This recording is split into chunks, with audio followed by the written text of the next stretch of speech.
Градоначалникот на општина Росуман Бранко Јанев е скромен човек, во медиумите и покри тоа што помина подолго време од преземањето на локалната власт, многу слабо се појавува, заради тоа што секојаш кога бараме интервју од него вели најпрво да створам нешто, а потоа може да кажам, и тоа кратко. Го убедивме некако на кратко интервју за регионалната телевизиска куќа RTK.mk и еве, имаме повод за што да зборуваме. Јанев, добре дојдовте на нашата фреквенција. Добар ден, добро ве најдов. Летото е во полнек, подолго време чекавте да ги расчистите некои работи и веројатно во месец јули по ваш налог механизацијата на една голема градежна фирма ќе почне да работи кај вас.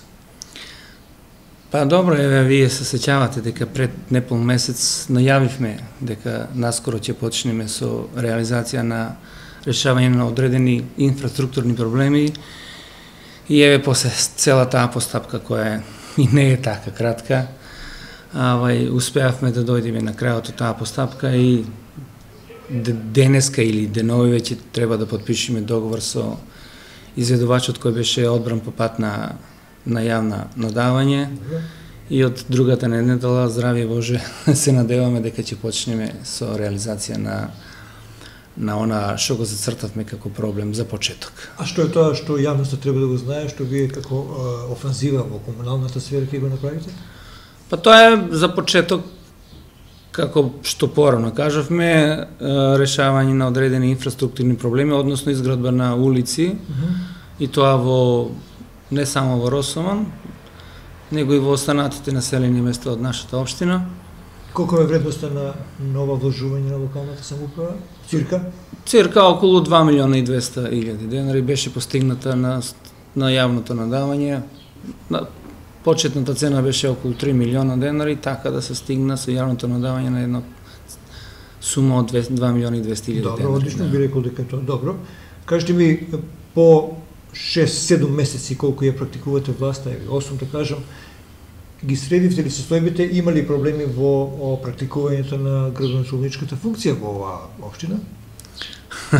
Проблеми секако дека има. Проблемите не зависат само од градоначалникот, проблемите се од широк карактер, зависат од севкупната состојба во државата, зависат од советниците, самиот дел, зависат и од самите луѓе кои што живеат на територија на општина Росуман, така да проблеми секогаш имало и ќе имаме. Ние не можеме да бегаме од проблемите, впрочем за тоа сме и тука да ги решаваме проблемите. И тоа веројатно се намалени, колку што можев да разберам. Па морам да кажам дека и јас сум порелаксиран во таа смисла, да. Добро, веројатно интересно на граѓаните на ова село е да преживеат, да живеат добар и убав живот. Кажете ми, во овие неколку месеци во летниот период кога има интензивни земјоделски работи, дали росуманчани имат позитивен поглед кон очекуваните приходи, например? Еве да не практикуваме, да кажем, за некоја култура посебно. Па Росуман е, знаете, праскарски крај. И оваа година кој од која страна ги гледа работите, да. Оние што има квалитетна праска, задоволни се. Добро. Без дилема. Онамо кај што и времето влијаеше на квалитетот, односно го уништи квалитетот, пред се градот и мразот, таму цената на праската беше пониска, за жал, меѓутоа квалитетната праска се држи добра цена и се уште држи добра цена. Сега е се најмасовните сорти на праски и тие добро се движат со цените. Добро. Една од најголемите инвестиции што ќе даде Република Македонија на овој дел е изградбата на брзиот пат Градско Прилеп. Колку општина Росуман овде ќе најде свој интерес? Па пред се ќе најде интерес во делот од безбедноста во сообраќајот. Тоа е главниот мотив за решавање на овој проблем, односно изградбата на брзиот пат. Ние сега имаме тука проблеми, бидејќи сообраќајот на регионалниот пат Градско Прилеп е доста интензивен. Особено пред и после, на почетокот и на крајот на викендот, меѓутоа и во сите останати работни денови, интензивен е, постојано вреба опасност од несреќи. За жал во минатото се имат и случајно повеќе несреќи на овој дел, меѓутоа со изградбата после 2 или 3 години како ќе биде, тој проблем сигурно ќе биде надминат. Нема многу да ве задржувам во разговор, сакам само да ве прашам за стартот на проектот Тера Вино, ако не се лажам, со Тиквишки вински пат овие денови имавте средба. Можете ли да ни кажете за интересот на општина Росман за реализација на овој проект? Па секако ние дека сме заинтересирани, затоа ми сме влезени во овој проект. Проектот е од ИПА, фондовите, тоа во соработка со Грчката и Италијанска стопанска комора и кај нас е соработник Тера Вино. Работиме на тоа. Овие денови треба да работиме на изработка на тендерска документација како би почнеме со реализацијата. 18 месеци е рокот за да се заврши. Како завршите на време?